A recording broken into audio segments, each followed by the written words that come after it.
Halo semuanya, Assalamualaikum warahmatullahi wabarakatuh. Yang terhormat Bapak Suherdi SPD SHMM selaku dosen pengapuh mata kuliah Hukum Bisnis. Perkenalkan, nama saya Salwa Prilia Zahra dengan NIM 1706623009. Pada video kali ini saya ingin mempresentasikan poster terkait tinjauan penyelesaian konflik anggaran paten dalam kasus perusahaan Meta dengan perusahaan Voxer. Yang akan kita bahas kali ini adalah tinjauan penyelesaian konflik pelanggaran paten dalam kasus antara perusahaan M dan perusahaan V. Kita ketahui bahwa M merupakan salah satu platform media sosial terkemuka di dunia yang sudah berkembang pesat sejak didirikannya pada tahun 2004. Dengan jutaan pengguna aktif di setiap harinya, M menjadi pusat utama interaksi sosial, kegiatan online dan pemasaran online, serta kegiatan lainnya. Sedangkan V merupakan aplikasi komunikasi yang memungkinkan penggunanya untuk berinteraksi melalui foto, video, dan suara yang didirikannya pada tahun 2011. Lalu bagaimana sih kasus ini muncul? Oke, yang pertama kita akan membahas tentang latar belakang bagaimana terjadinya konflik pelanggaran paten antara perusahaan M dengan perusahaan V. Kasus antara perusahaan M dan perusahaan V berawal dari klaim perusahaan V bahwa perusahaan M telah melanggar paten teknologi live streaming yang dikembangkan oleh perusahaan V. Teknologi ini memungkinkan pengguna untuk mengirim pesan suara dan video secara real-time, fitur yang mirip dengan yang ditawarkan oleh perusahaan M melalui aplikasi Messenger dan Instagram. Perusahaan V menuduh bahwa perusahaan M menggunakan teknologi mereka tanpa izin yang sah meskipun telah mengetahui paten yang dimiliki oleh perusahaan V. Oke, selanjutnya ialah landasan filosofis. Ada 3 landasan yang menjadi poin penting dalam kasus ini. Yang pertama, hak kekayaan intelektual. Hak kekayaan intelektual adalah prinsip dasar yang melindungi hak penemu dan inovator untuk mendapatkan keuntungan dari invensi mereka. Kasus ini menyoroti pentingnya melindungi hak kekayaan intelektual untuk mendorong inovasi dan kreativitas dalam industri teknologi. Dengan menghormati hak paten, perusahaan seperti perusahaan M diharapkan tidak hanya mengakui invensi pihak lain, tetapi juga mendorong budaya inovasi yang adil dan berkelanjutan. Yang kedua ialah inovasi dan persaingan.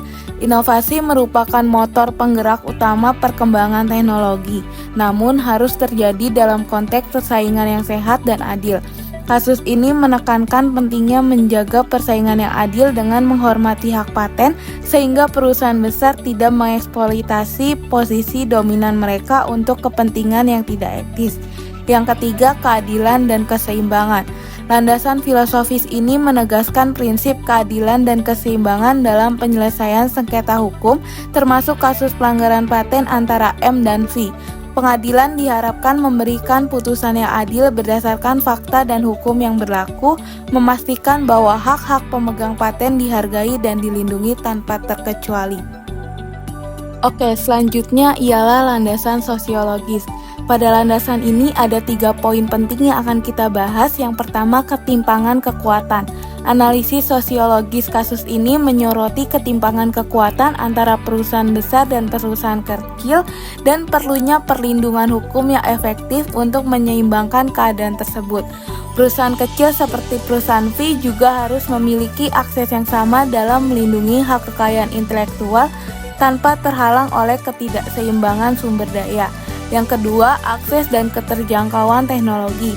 Perlindungan paten yang adil juga penting untuk memastikan akses dan keterjangkauan teknologi baru bagi masyarakat luas.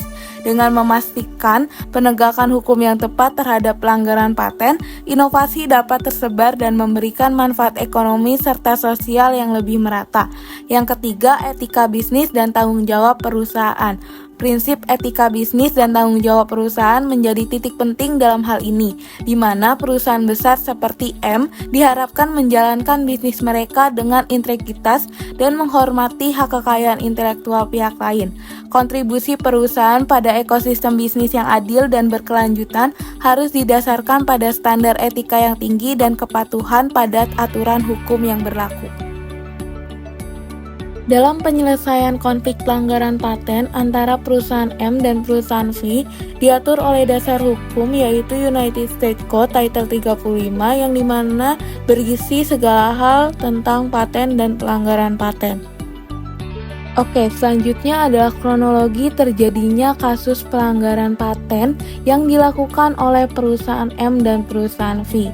Dimulai pada Februari 2021, perusahaan M mendekati perusahaan V untuk berkolaborasi, namun keduanya perusahaan tersebut gagal mencapai kesepakatan dan perusahaan M mengidentifikasi perusahaan V sebagai pesaingnya.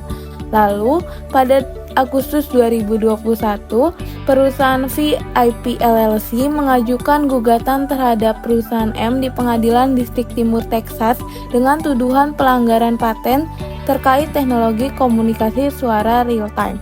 Selanjutnya, pada September 2022, persidangan pun dimulai dengan presentasi bukti dan argumen dari kedua belah pihak, termasuk kode sumber perusahaan M yang menunjukkan pemanfaatan teknologi perusahaan V.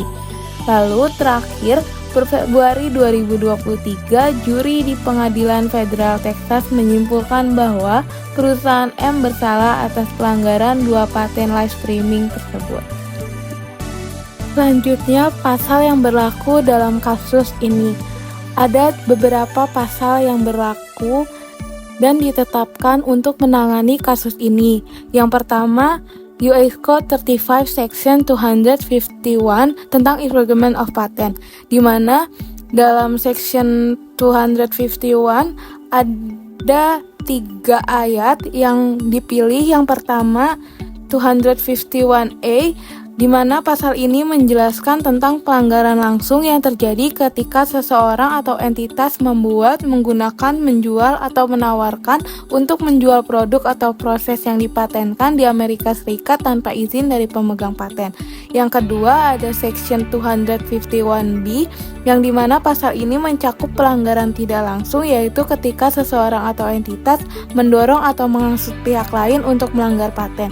Yang terakhir, Section 251C menangani pelanggaran tidak langsung melalui kontribusi, di mana seseorang atau entitas menjual atau mengimpor komponen khusus yang digunakan untuk melanggar paten. Yang kedua ada US Code 35 Section 283 tentang injunction. Pasal ini memberikan kewenangan kepada pengadilan untuk mengeluarkan perintah penghentian injunction kepada pihak yang melanggar paten untuk mencegah kerugian lebih lanjut pada pemegang paten. Yang ketiga ada US Code Section 284 tentang damage. Pasal ini memungkinkan pemegang paten untuk menerima ganti rugi atas kerugian yang ditimbulkan oleh pelanggaran paten, termasuk ganti rugi yang lebih tinggi hingga 3 kali lipat dari jumlah kerugian sebenarnya jika pelanggaran tersebut terbukti disengaja. Yang terakhir ada US Code 35 Section 285 tentang attorney fees. Pasal ini memungkinkan pemegang paten untuk meminta penggantian biaya pengacara dalam kasus pelanggaran paten luar biasa, di mana pengadilan dapat memutuskan untuk memberikan biaya ini kepada pihak yang menang. Oke, selanjutnya ialah hasil dari persidangan. Dalam kasus perusahaan M dan perusahaan V, Pengadilan Federal Texas menemukan dan memutuskan bahwa perusahaan M terbukti melanggar paten nomor 8.732.507 milik perusahaan V. Berdasarkan temuan ini dan pasal-pasal dalam USP, pengadilan pun menentukan jenis pelanggaran, besaran ganti rugi, dan tindakan hukum yang harus diambil terhadap perusahaan M.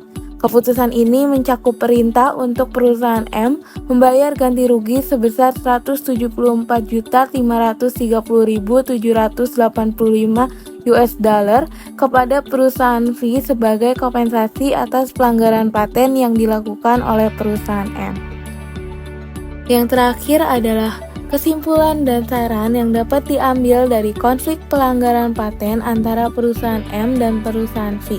Kesimpulannya adalah kasus pelanggaran paten antara perusahaan M dan perusahaan V menyoroti beberapa isu penting dalam industri teknologi dan hak kekayaan intelektual.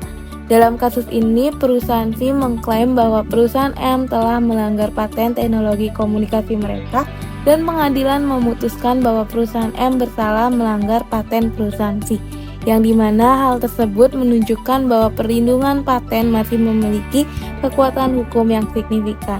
Lalu untuk sarannya adalah para pelaku bisnis perlu memperkuat perlindungan hak kekayaan intelektual, mendorong etika bisnis, serta mendukung inovasi dan persaingan sehat agar menjadikan lingkungan bisnis yang lebih etis dan menghormati hak kekayaan intelektual. Baik, mungkin segitu saja penjelasan saya terkait penyelesaian konflik pelanggaran paten antara perusahaan Meta dan Voxer.